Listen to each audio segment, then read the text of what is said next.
Yung ginagawa nila kay VP na panggigipit, duwag naman ho yung mga yan eh. Manggagamit ho yan. Gagamit sila ng tao para manakit. Gagamit sila ng mga tao para sila yung gumalaw para sa kanila. Pero sabihin mong sila itself ang gagawa, hindi na gagawin. Kaya sa inyo, na akala nyo kakampi nyo yan, kasi ginagamit kayo, collateral damage lang kayo. Look what happened. Di ba ang dami lang tinanggal ngayon sa mga trabahador nila dyan sa gobyerno?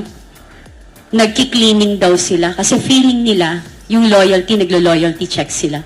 So, lahat po kayo disposable. Lahat po kayo itatapon.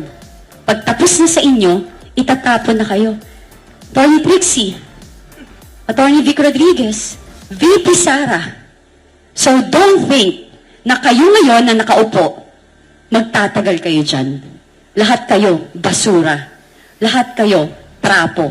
Lahat kayo gamit sa kanila na pag pinagsawaan na or wala na silang pakinabang, itatapon lang din nila kayo.